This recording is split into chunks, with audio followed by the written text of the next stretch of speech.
Hello guys. तो इस video में मैं आपको बताऊंगा सिलेक्शन प्रोसीजर।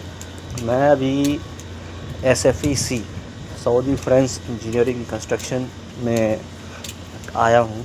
मुझे आए हुए भी जस्ट 2 महीना ही हुआ है। तो इसका सऊदी में है ये। तो ये कैसे मैं इसमें सेलेक्ट हुआ और क्या प्रोसीजर रहा, वो सारी चीज़ें मैं आपको बताऊंगा। So be tuned in this video, and if you have not subscribed this channel, please subscribe because मैंने ये अभी चैनल को स्टार्ट किया है। तो आप हमारे मोटिवेशन बनिए, आप सब्सक्राइब कीजिए चैनल को ताकि मैं और भी इंफॉर्मेटिव वीडियोस लाता रहूँ आपके लिए और मुझे मोटिवेशन मिल सके। तो चलते हैं कि फर्स्ट मैं इंडिया में काम कर रहा था हैदराबाद में। तो वहाँ पे मेरा एक इंटरव्यू हुआ SFEC के साथ थ्रू कंसल्टेंसी। तो उन्होंने करवाया इंटरव्यू होने के बाद 4 से 5 मिनट का इंटरव्यू था वीडियो कॉल में। 4 से 5 के इंटरव्यू में वो जस्ट नॉर्मल बेसिक क्वेश्चन पूछे। वो ये लाइक एक्सेलेरेशन के बारे में पूछा, उन्होंने कन्फाइंड स्पेस के बारे में पूछा, हेवी लिफ्टिंग के बारे में पूछा, सर्टिफिकेशन के बारे में पूछा।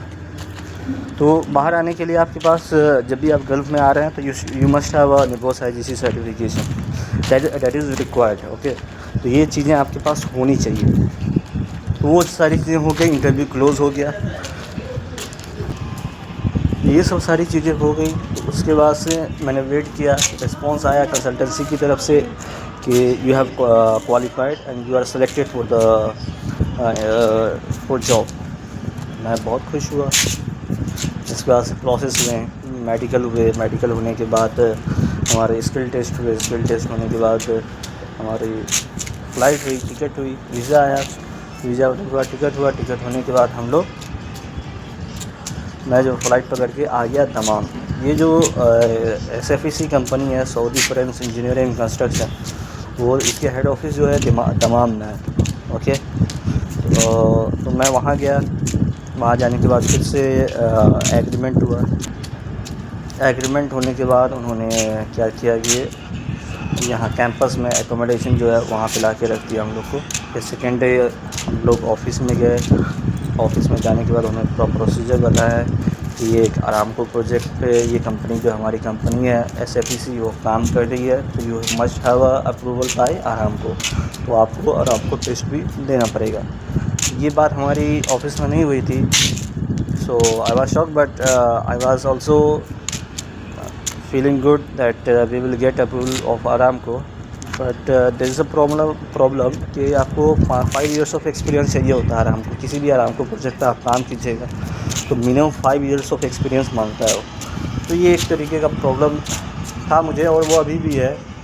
अब ये कंपनी के ऊपर है, वो कैसे क्या करेगा, अप्रूवल कैसे दिलाएगा, तो it's up to the company.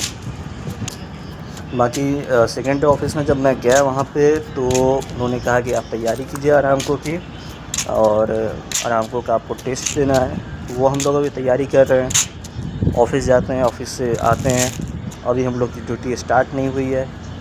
तो ये बेसिकली अब इकामा का प्रोसेस। इकामा अभी तक उन्होंने बनाया नहीं, क्योंकि वीज़ा जो वैलिड रहता है 3 महीने का, इसलिए उन्होंने इकामा अभी तक बनाया नहीं है। जब वो इकामा बना, आई थिंक वो लास्ट में बनाएंगे जब हमारा वीज़ा एक्सपायर करने वाला होगा। जब इनिशियली मैं जब लैंड किया तमाम में, तो वहाँ पे बस आई हम लोग को लेने के। फिर वहाँ से हम लोग बस से यहाँ पहुँचे। ये सब सारा प्रोसेस था। यहाँ पे आने के बाद कॉन्टैक्ट सिम या इंडिया का वो नहीं चल रहा था। यहाँ मैंने सोचा एक लोकल सिम ले लेते हैं। लोकल सिम आपको वीज़ा पे जल्दी मिल जाता है, तो वीज़ा पे मैंने ले लिया। जब इकामा मिलेगा तो फिर उसको अपडेट करवाना पड़ेगा उसको, क्योंकि वो वीज़ा पे है तो इसलिए वो बंद हो जाएगी सिम। तो ये सिम भी लेना है, एक अच्छा बेस्ट सिम लेना है। STC का मैंने लिया है। STC बेस्ट होता है यहाँ पे, उसका नेटवर्क हर जगह ईज़िली मिल जाता है। तो अभी तक तो इतना ही प्रोसेस है। बाकी मैं नेक्स्ट वीडियोस में ये बताऊंगा कि आरामको अप्रूवल मुझे मिलता है या कैसे क्या है। वो सारी चीज़ें प्रोसेस में अगले वीडियो में आपको ज़रूर बताऊंगा। और इस कंपनी की एक और बात मैंने अच्छी सुनी कि ये कंपनी जो है सैलरी रेट इसका बहुत अच्छा है कि at the last month of ये 1 तारीख तक लास्ट आपका सैलरी आ जाता है, ठीक है।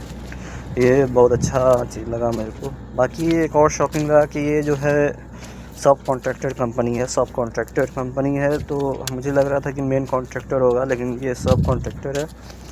इनिशियली स्टार्टिंग है तो ये सही है एक तरीके से देखा जाए तो। बाकी क्या ही कह सकते हैं, सैलरी भी उन्होंने सही लगाया है, फ्रेशर को जितना मिलना चाहिए।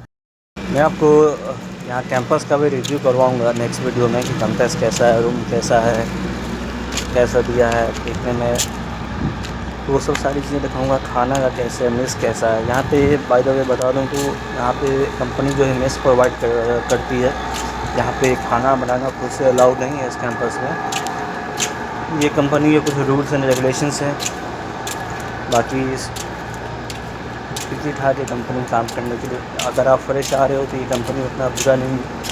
आप जहाँ से एज अ फ्रेशर स्टार्ट कर सकते हो, बिकॉज इंडिया के मेरे 4 ईयर्स एक्सपीरियंस है और आपको सैलरी भी अच्छी खासी मिल जा रही है यहाँ पे, around 25 to 30,000। So it's good मेरे ख्याल से।